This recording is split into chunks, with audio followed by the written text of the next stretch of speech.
બનાસકાંઠા જિલ્લામાં છેલ્લા કેટલાક સમયથી ભૂગર્ભ જળ ખતમ થઈ ચૂક્યા છે. ત્યારે ભૂગર્ભ જળને જીવંત રાખવા માટે સુજલામ સુફલામનું નિર્માણ કરવામાં આવ્યું હતું.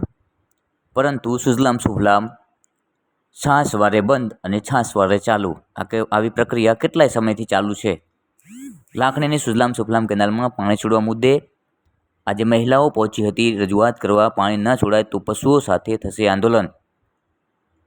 બનાસકાંઠા જિલ્લો ખેતી અને પશુપાલન સાથે સંકળાયેલ હોવાથી પાણીની વિશેષ જરૂરિયાત છે અને એ જ પાણી ન હોવાથી ગણતરીના દિવસોમાં નાના મોટા અનેક આંદોલન, આવેદનપત્ર અને ધરણા પણ થઈ ચૂક્યા છે. ત્યારે આજે લાખણી તાલુકાની મોટા પ્રમાણમાં મહિલાઓ, બાળકો અને પુરુષો સાથે રજૂઆત કરવા મામલતદાર કચેરી પહોંચી હતી અને સુજલામ સુફલામ કેનાલમાં પાણી છોડવાની માંગ કરી હતી. પાણી વિના ખેતી અને પશુપાલનનો વ્યવસાય કરવો કઈ રીતે? જેથી અમારી માંગ નહીં સ્વીકારવામાં આવે તો આવનારા સમયમાં સરકારના કોઈ મોટા કાર્યક્રમમાં અમે પશુઓ સાથે આવીને વિરોધ નોંધાવીશું તેમજ ચૂંટણીનો પણ બહિષ્કાર કરીશું. આ પશુપાલન સાથે સંકળાયેલી મહિલાઓ દ્વારા ચીમકી આપવામાં આવી હતી. 5 તાલુકાઓને જોડતી સુજલામ સુફલામ ભૂગર્ભ જળ સાચવવાના નિર્માણ સાથે બનાવવામાં આવી હતી. પરંતુ આજે છેલ્લા કેટલાય સમયથી પાણી છોડવા માટે આંદોલનો કરવા પડે છે. મહત્ત્વની વાત કરવામાં આવે તો છેલ્લા કેટલાય સમયથી સુજલામ સુફલામમાં પાણી છોડવામાં આવે છે પરંતુ છાસવારે બંધ કરવામાં આવે છે. ત્યારે ખેડૂતોએ વારંવાર પાણી માટે આવેદનપત્રો આપવા પડે છે, વારંવાર પાણી માટે ઉગ્ર બનવું પડે છે અને વારંવાર પાણી માટે આંદોલનો પણ કરવા પડે છે. સરકારને માત્ર એક જ રજૂઆત છે કે હવે અમને સુજલામ સુફલામમાં પાણી આપે, જેથી કરીને આગામી સમયમાં પશુપાલન સાથે સંકળાયેલી મહિલાઓ પણ ઉગ્ર ના બને તેના માટે પાણી છોડવા માટે વિનંતી કરવામાં આવી રહી છે. મહત્ત્વની વાત છે કે આ વિસ્તાર બનાસકાંઠા જિલ્લો એટલે ખેતી તેમજ પશુપાલન સાથે સંકળાયેલો જિલ્લો છે. એટલે ખેતી કરવા માટે પાણીની તાતી જરૂરિયાત હોય છે. પરંતુ છેલ્લા કેટલાક સમયથી નહિવત વરસાદના કારણે આ વિસ્તારના ભૂગર્ભ જળ ખૂબ ઊંડા જતા રહ્યા છે. એટલે કહી શકાય કે ખતમ થઈ ચૂક્યા છે. ત્યારે 1000થી 1200 ફૂટના બોર કરવા પડે છે, પરંતુ હવે 1500 ફૂટના બોર કરવા પડે તોય નવાઈ નહીં.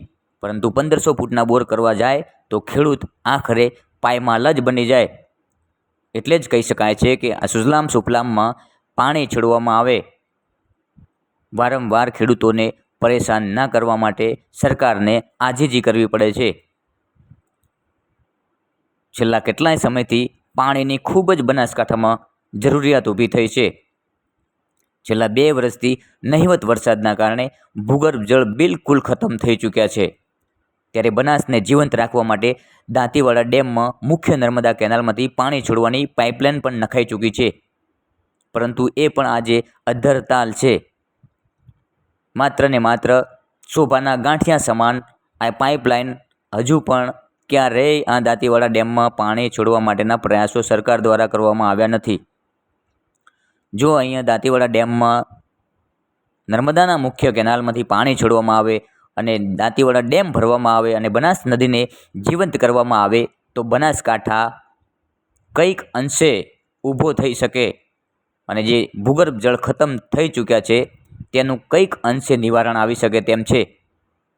પરંતુ હજુ સુધી આ બાબતે કોઈ જ નિર્ણય લેવામાં આવ્યો નથી. એટલે કહી શકાય કે કેટલાય સમયથી બનાસકાંઠાનો ખેડૂત પાણી વગર પાયમાલ બની રહ્યો છે.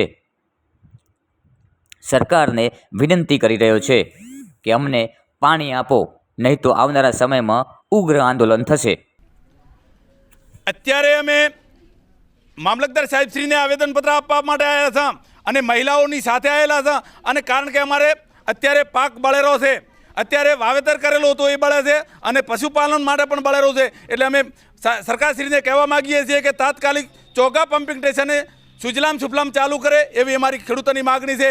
જો ચાલુ કરવામાં નહીં આવે તો આવતી વિધાનસભાની ચૂંટણીનો અમે બહિષ્કાર કરશે અને ચોગા પમ્પિંગ સ્ટેશન ઉપર હજારોની સંખ્યાની અંદર ધરણા કરશે અને આજની બેઠેલી સરકારને ભોગવવું પડશે. અત્યારે મહિલા શક્તિથી અમે કોઈ પણ ભોગે અમારી સુજલામ સુફલામ ચાલુ કર્યા વગર ધંપવાના નથી અને એક પણ અમારા વિસ્તારની અંદર નેતા પ્રચાર કરવા પણ આવી શકશે નહીં. એટલે સરકારશ્રીને અમે નમ્ર વિનંતી કરીએ છીએ કે ચોગા પમ્પિંગ સ્ટેશનને ચાલુ કરી અને અમારી સુજલામ સુફલામમાં પાણી નાખે એવી અમારી માગણી છે. મારે અમે આવ્યા છો એટલે બધાય અમે કેનાલમાં પાણી હાર્યું આવ્યા છો બરાબર. અમારે કેનાલમાં પાણી છોડે તો અમે ઘેર જો ને કે અમારા બધું પશુપાલન ભૂખી મરે રહ્યા, ઘાસચારો બળી ગયો છે અને અમારે કોઈ ઘરે આવવાની કોઈ જરૂર નથી. અમે અમારે ગણો કે પાણી છે એની પાણી સારું કરીને એરિયા હડતાળ છે. સરકારને વોટ જોતા હોય તો અમારા કેનાલમાં પાણી 24 કલાકમાં આવવું જોઈએ, નકા પછી અમે અહીં બેઠા છો.